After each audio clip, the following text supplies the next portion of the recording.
ఎన్ని గ్రాండ్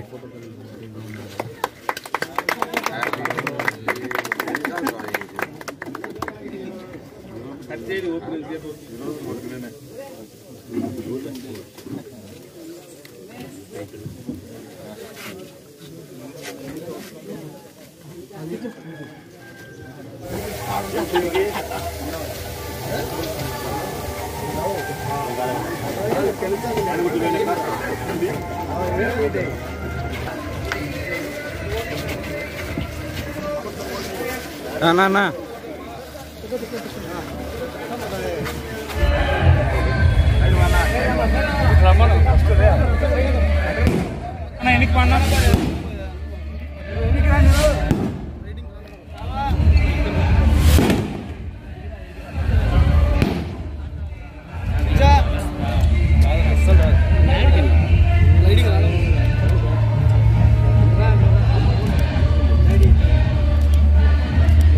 ఇట్లా చూడన్నా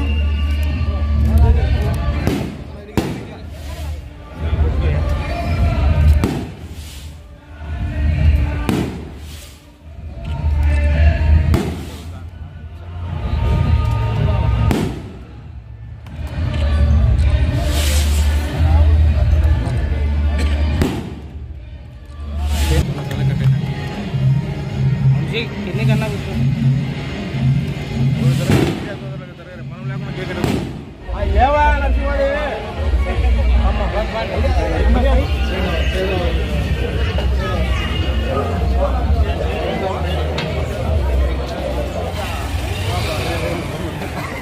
ఈ మంచిదే సార్ ముందు వాళ్ళకు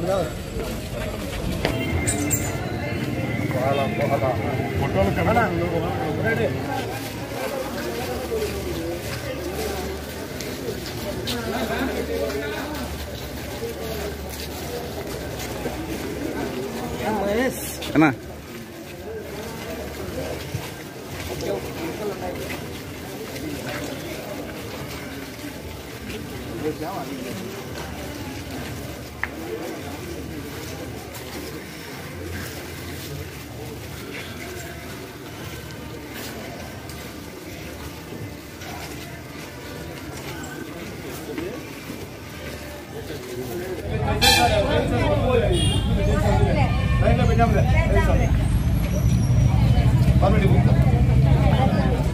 పాంప్లెట్ ఇచ్చి వచ్చేయండి మెల్లిగా మెల్లిగా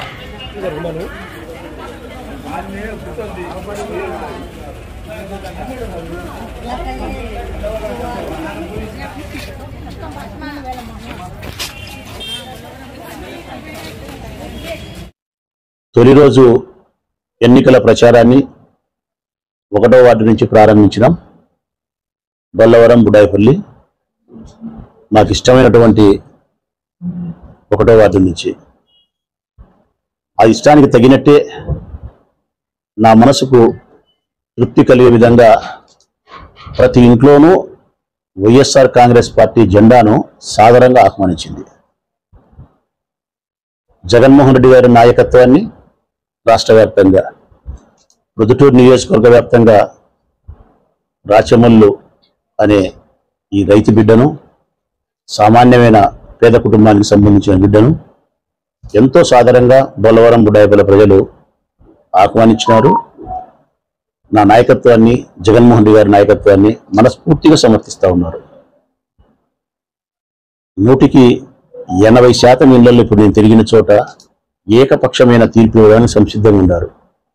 రైతులు కానీ, కూలీ వాళ్ళు కానీ, సామాన్యులు కానీ, పేదవారు కానీ, మధ్యతరగతి కుటుంబీకులు కానీ, ఒక్కరేమిటి అన్ని వర్గాలకు సంబంధించిన ప్రజలు జగనన్న పరిపాలనను మళ్ళీ మరొక్కసారి చేసుకోవాలని చెప్పి మనస్ఫూర్తిగా మమ్మల్ని ఆహ్వానిస్తున్నారు. ఇది నేను అతిశయోక్తిగా చెప్పే మాట అయితే కాదు ప్రజలారా. ఎన్నికలలో ఏ పార్టీ అయినా కానీ మాకు అద్భుతంగా నిరాజనం పట్టారని చెప్పే మాటలైతే కాదు, నాలిక మీద మాటలైతే కాదు, బొడ్డు దగ్గర నుంచి వచ్చిన మాటలు. 2014లో కూడా నాకు ఏకపక్షమైనటువంటి తీర్పునిచ్చినారు ఇక్కడ బొల్లవరం, బుడాయిపల్లి. 2019లో కూడా దాదాపు 1000 ఓట్ల మెజార్టీ ఇచ్చినారు. ఇక్కడ 1146 ఓట్ల మెజార్టీ ఇచ్చినారు. 3000 ఓట్లు ఉండే ఒక గ్రామంలో 1146 ఓట్ల మెజార్టీ ఇవ్వడం అంటే ఏకపక్షమైనటువంటి తీర్పే జగనన్నకు అనుకూలంగా. సంక్షేమ పథకాలు ప్రవేశపెట్టక మునుపు ఇచ్చిన తీర్పు అది. ఇప్పుడు ఆ 1100 2100 అవుతుందని చెప్పి మనస్ఫూర్తిగా నమ్ముతా ఉన్నా. ఏది ఏమైనా తొలి రోజు మా ఎన్నికల ప్రచారం ఉల్లాసంగా, ఎంతో ఉత్సాహంగా, చాలా మానసికమైనటువంటి ఆత్మవిశ్వాసాన్ని పెంచే విధంగా బుడాయిపల్లె, బొల్లవరం గ్రామ ప్రజలు నాకు తోడ్పాటును అందించినందుకు వారికి హృదయపూర్వకంగా, చాలా హృదయపూర్వకంగా మనసుతో వారికి నమస్కరిస్తా ఉన్నా నేను.